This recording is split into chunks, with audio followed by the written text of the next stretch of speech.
오늘 본문 말씀은 마가복음 26장 31절 32절로 그러나 내가 살아난 후에라는 제목으로 말씀을 나누기 원합니다. Today's message comes from Matthew chapter 26, titled But After I Have Risen. After I have risen. Let us read today's text all together in order. First Korean and then English all together. 같이 읽겠습니다. 시작. 그때 예수께서 제자들에게 이르시되 오늘 밤에 너희가 다 나를 버리리라. 기록된 바 내가 목자를 치리니 양의 떼가 흩어지리라 하였느니라. 그러나 내가 살아난 후에 너희보다 먼저 갈릴리로 가리라.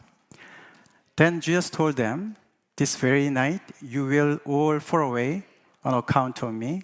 For it is written, I will strike the shepherd, and the sheep of the flock will be scattered. But after I have risen, I will go ahead of you into Galilee. 부활이라는 사실은 현대인들한테 굉장히 낯설은, 굉장히 이질적인 이야기입니다. 많은 사람들이 부활절이라고 가서 또 셀레브레이트하고 하지만 많은 사람들은 그것이 굉장히 생소합니다. 그러면 성경 안에서는 어떻게 할까? 성경은 뭐 갑자기 그냥 하늘에서 뚝 떨어진 것처럼 부활이 갑자기 나타난 것일까? 아니면은 성경에 부활에 대한 여러 가지 사전의 징조가 있었던 것인가? 예를 들어서 우리가 자연에 보면은 지진이나 아니면은 화산 폭발 같은 것도 보면은 뭔가 사전에 조짐이 있지 않습니까? 그런 것처럼 그런 것이 있냐? Resurrection is very foreign to modern people. Even though people tend to celebrate Easter season casually, how about to the biblical world? Is there any precursors or signs of the resurrection in the Bible? Or is the resurrection all of a sudden or out of nowhere thing? Okay.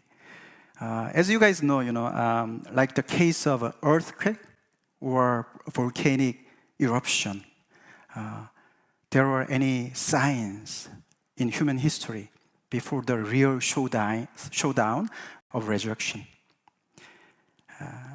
The answer to this question is affirmatively yes. 이 질문에 당연히 성경에는 많은 그런 징조들이, 전조들이 있었던 것이죠. 이게 화산 폭발인데요. 오늘 본문이 그 중에 하나고요. 그리고 그 바로 앞에 이렇게 예수님이 짧은 시간 안에 3번씩이나 더 말씀하셨죠. 내가 십자가의 고난을 당하고 죽을 것이고 그러나 사흘 만에 다시 살아날 거라고 말씀을 하셨어요. 마치 지진이 오기 직전에 그 많은 지각운동이 더 잦아지는 것처럼 예수님께서 이 사건이 터지기 전에 이렇게 여러 번 당신이 다시 사실 것에 대해서 말씀을 하셨습니다. Today's text is one of them, followed by 3 more in a short period of time. Jesus foretold his disciples repeatedly about his suffering and death, and then on the third day, I will be raised to life. As if the symptoms of earthquake or eruption are repeatedly intensified in a short period of time as the real one is approaching. 자, 그러면 이게 이제 여기만 있느냐? 그렇지 않습니다. 사실 우리가 구약을 따져보면요. 구약에 쫙 스며들어 있어요. 깔려 있어요. 이 부활에 대한 징조가요. 조짐이요. 구약에도 있었습니다. 대표적으로 제가 3가지만 골랐는데 창세기랑 출애굽기랑 시편의 말씀을 골랐는데요. 첫 번째 창세기 얘기는 잘 아시지만 이삭의 탄생이죠. 늙은 노 부부의 아브라함과 사라의 그 부부의 이삭이 탄생하는 사건이고, 두 번째 이야기는 이스라엘 백성들, 그 애굽에서 종살이하던 대대로 종살이하던 이스라엘 백성들이 탈출하는 이야기고, 세 번째는 바벨론의 포로로 갔던 이스라엘 백성들이 다시 돌아오는 그런 이야기입니다. Not only this, surprisingly enough, the precursors of the resurrection are permeated in the Old Testament as well. Okay, I have chosen only top three options to make my point. The first one is about the story of the birth of Isaac. You guys learned about that, right? To the old couple, Abraham and Sarah, whose bodies were as good as dead. It was simply impossible for them to have a baby. The next one is about the story of Exodus, the story of the deliverance of the Israelites from Egypt.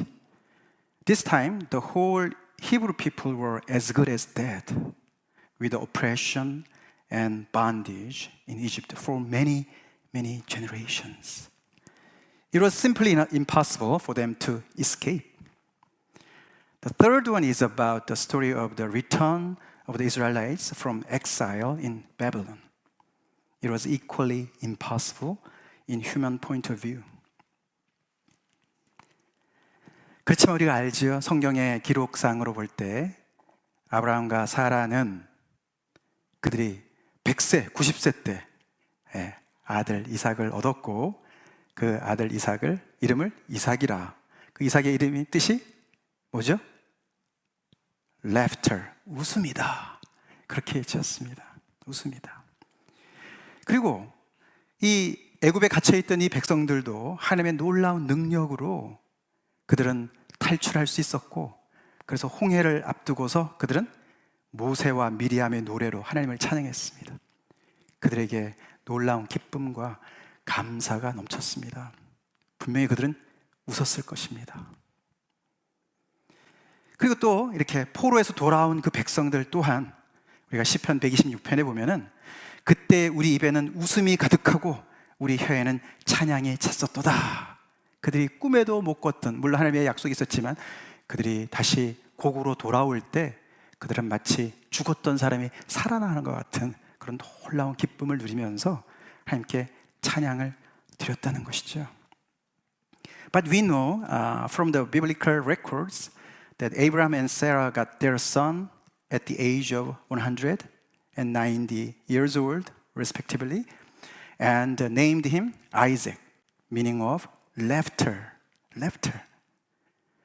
The Hebrew people were filled with joy and songs at the Red Sea because of God's deliverance from Pharaoh. And the Israelites were filled with laughter and songs of joy when they were able to return to Jerusalem. God gave them Isaac, quote unquote, laughter. In the midst of hopelessness and despair, suffering and sorrow, utter failure and disaster, God created something totally new out of death-like stalemate, brokenness. Clearly, precursors of the resurrection.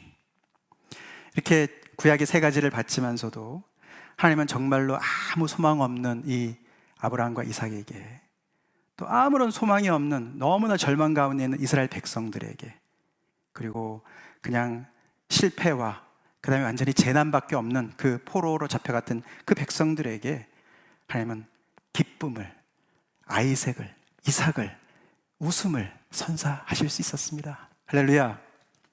분명히 이것은 이 부활의 전조였습니다. 불가능했던 것을 하나님이 가능케 그들의 역사 속에 들어가서 하셨습니다.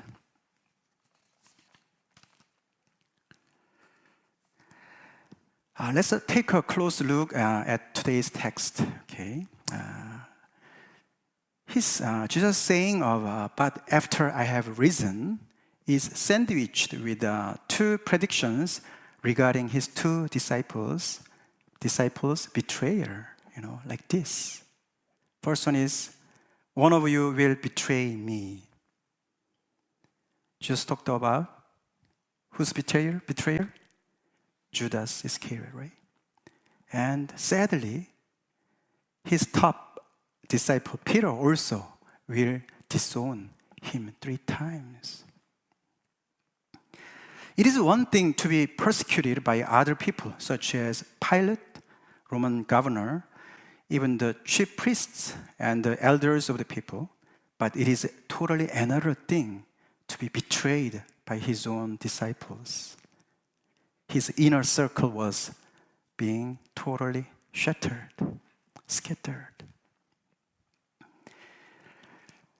예수님이 이렇게 그러나 내가 살아난 후에라고 오늘 말씀하시는 것은 너무나 흥미롭게도 두 제자들의 배신에 대한 예수님의 예언에 이렇게 샌드위치로 이렇게 구조로 오늘 본문이 사실 구성이 되어 있습니다. 예수님이 로마 군사들한테 핍박받는 것은 이해가 되고 더 나아가서는 대제사장들이나 또는 서기관들한테 핍박받는 것까지는 이해가 되지만 예수님의 12 제자의 그 서클에 있었던 사람이요, 그 중에 한 사람이 예수님을 배신하는 거예요. 예수님이 그 얘기를 하시는 거예요. 그리고 당신의 수석 제자인 베드로가 또 예수님을 부인하는 거예요. 3번이나 부인할 거라고 말씀하시는 거예요. 그 사이에 예수님이 이런 굉장히 소망적인 얘기를 하세요.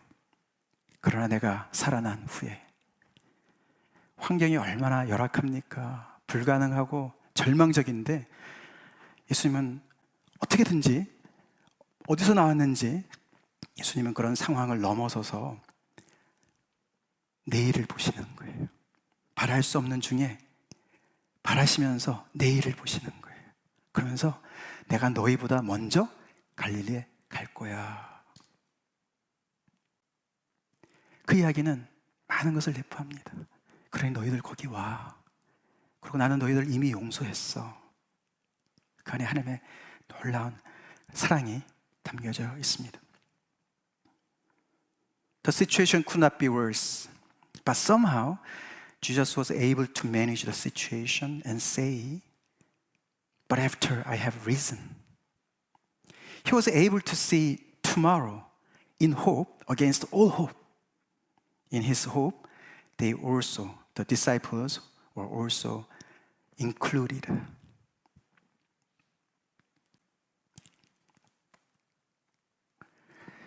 그 당시 예수님은 분명히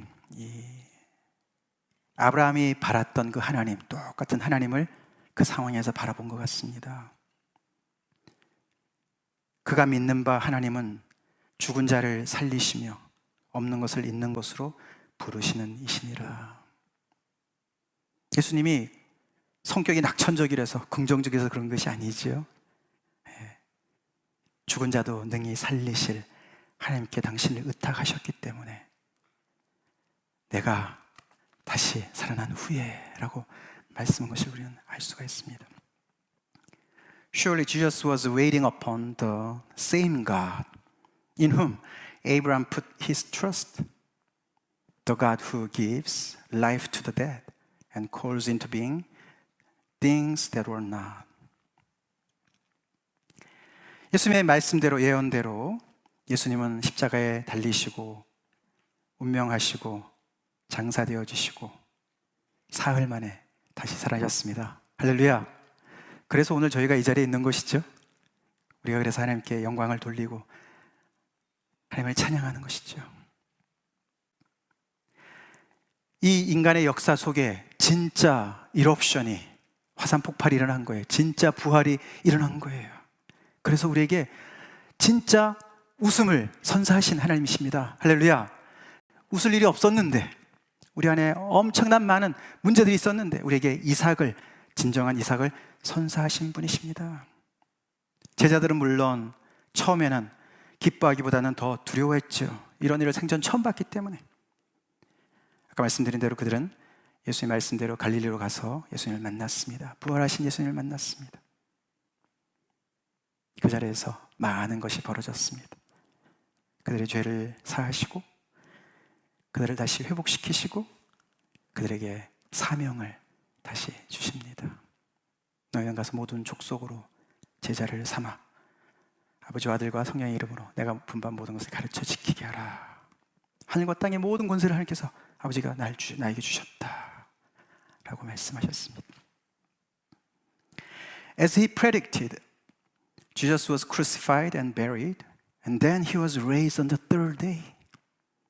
That's why we are celebrating today. That is the very reason why we are here for.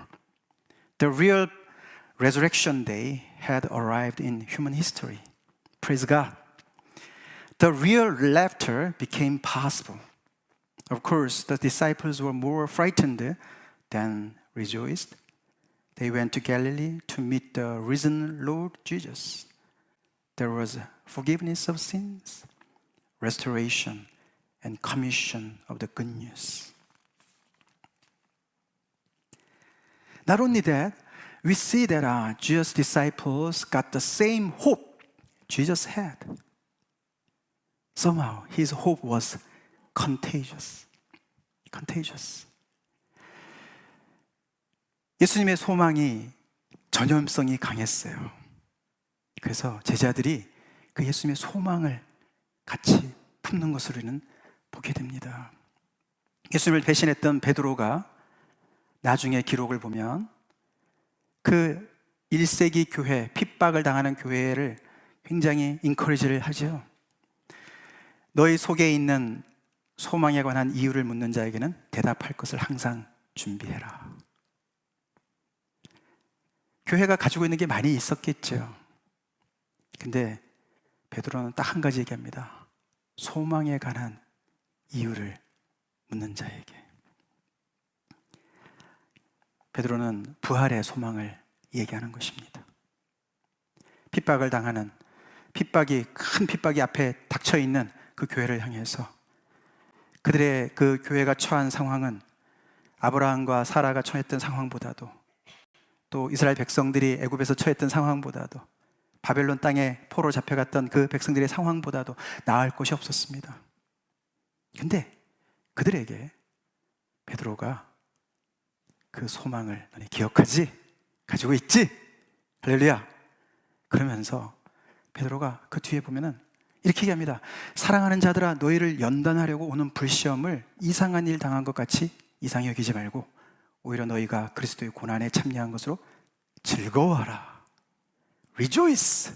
즐거워하라. 마치 예수님이 가룟 유다의 배신과 베드로의 부인 사이에서 내가 다시 살아난 후에 그렇게 말씀하시는 것처럼 이 초대교회 사람들 또한 그 고난 중에 rejoice하라고, 그 소망을 붙들고 그것에 대해서 묻는 사람들이 있으면 거기에 대해서 설명할 수 있도록 너네가 준비해라 라고 이야기를 하고 있습니다. 베드로가요, 실패했던 베드로가. Not only that, we see that Jesus' disciples got the same hope Jesus had. Okay, his hope was contagious, right? Okay. So Peter once was a betrayer, right? But encouraged the first century church with this admonition. Can we read it together? Out loud? Let's say, go. Always be prepared to give an answer to everyone who asks you to give the reason for the hope that we have. You have. Yeah. He's mentioned about the hope. He's talking about the hope of the resurrection. You know. Peter sent this letter to the churches facing imminent persecution. Persecution. Their situation was as bad as gloomy as hopeless as Abraham and Sarah and the Israelites in Egypt. But Peter told them to rejoice. Rejoice. That is the power of the hope. Do you have this hope? 여러분들 이런 소망을 가지고 계십니까? 하나님이 계신 곳에는 항상 소망이 있습니다. 아멘. 아멘. 하나님이 계시는 곳에는 항상 내일이 있습니다. 왜냐하면 하나님께서는 모든 것을 능히 새롭게 하실 수 있기 때문에 그런 거예요. 그 부활 사상이 이 부활절 이 순간에만 딱 나타나는 것이 아니고요, 이렇게 하나님 믿는 모든 사람들이 구약에서부터 쭉 오랫동안 쫙 스며들어서 여기까지 온 것을 우리는 꼭 알아야 됩니다. Where there is God, there is always hope. Amen? Okay. Don't lose hope. Don't lose God. There is always tomorrow. Okay? Because our God is able to make all things new. Right. As far as our earthquake or volcanic eruption in nature is concerned, there is so-called aftershock, right? You know aftershock, right? Would there be aftershock in God's story as well? What do you think? 우리가 지진 이야기 할 때요, 여진이 있다고 그러지 않습니까? 그죠? 지진에 확 몰아치고 나서 그 다음에 여진이 오지 않습니까? 아니면 후폭풍. 그런 것처럼 이 부활이 예수님의 부활이 일어나기 전에 그렇게 전조가 있었다면 예수님의 부활이 일어났습니다. 2000년 전에 일어났습니다. 그러면 거기에 애프터샥이 있을까요? 어떻게 생각하세요? 성경은 있다고 얘기하죠. 네. 우리 희수 집사님 기도할 때도 인용했지만, 바울이 예수님이 그리스도가 잠자는 자들의 첫 열매다 그렇게 얘기했어요. 첫 열매라는 얘기는 뒤에 많은 열매가 따라온다는 얘기죠. 그리고 특별히 데살로니가 전서에서 바울은 애프터샥에 대해서 자세하게 설명을 합니다. 그리스도 안에서 죽은 자들이 먼저 일어나고 죽은 성도들이 먼저 부활하고, 그 후에 예수님이 오실 때 살아남아 있는 사람들도 같이 조인해서 구름 속으로 끌려올려 공중에서 주를 영접하게 되고 그와 항상 주와 함께 있게 될 것이다 라고 바울이 이야기를 합니다. 그것이 애프터샥이에요. 부활의 애프터샥이에요. The Bible says yes, there is aftershock. Interestingly enough, the Apostle Paul says that Christ has been the first fruits of those who have fallen asleep. This implies that there will be more fruits to come in future. In 1 Thessalonians, Paul reveals the aftershock in this manner. It says, the dead in Christ will rise first, and then we who are still alive will join, and we will be with Christ forever. That is the aftershock. 여러분들은 이 부활의 애프터샥을 맞이할 준비가 되셨습니까? 주님의 부활에 동참하실 확신이 있으십니까? 물론 우리의 삶 속에, 많은 어려움 속에 우리가 부활의 신앙이 있다면 우리는 너무나 암울한 환경 속에서도 내일을 볼 수 있을 것입니다. 아멘? 주님께 나아갈 수 있을 것입니다. 믿음을 발휘할 수가 있을 것입니다. 그렇게 사는 것 굉장히 중요하고, 더 나아가서는 우리 민호 형제님 아까 말씀하신 대로 우리 정말 부활 신앙 가지고 있습니까? 정말 가지고 있습니까? 우리가 죽어도 다시 사는 걸 믿습니까? 저도 지난 금요일 날 이렇게 준비한 거 하면서 저는 가장 크게 깨달았던 것이, 예수님은 참 어떻게 사느냐도 가르쳐 주셨지만 어떻게 죽어야 하는지도 참 가르쳐 주셨구나, 그걸 많이 보게 됐습니다. 주님은 정말 죽으심으로 하나님의 뜻을 이루셨어요. 거기에 비해서 저는 얼마나 살려고 발버둥 치는지, 얼마나 손해보기 싫어하고 지기 싫어하고 그런 제 모습을 많이 보게 됐습니다. 우리 오늘 이 부활의 말씀을 가슴에 새기고 부활의 능력으로 오늘도 승리하며 살기를 간절히 축원합니다. 같이 잠깐 기도하시겠습니다. Do you believe all those things? if you believe the resurrection, then we have to rearrange our priority in life accordingly. What kind of challenges are you being sandwiched with now? Would you be able to say, but after I have risen, with the hope the resurrection as Jesus did? Even if you are crushed with all kinds of obstacles and disappointment, despair, can you see beyond that? Is the resurrection still foreign to you? 부활이라는 것이 여러분에게 생소하게 들리십니까? 아니면은 여러분의 마음과 영 깊이 스며들어 있습니까? 구약의 성도들처럼 이스라엘 백성들의 역사들 속에 나타나셔서 새 일을 행하신 그 하나님이 여러분의 인생 가운데 깊이 뿌리를 내리고 있냐는 거예요.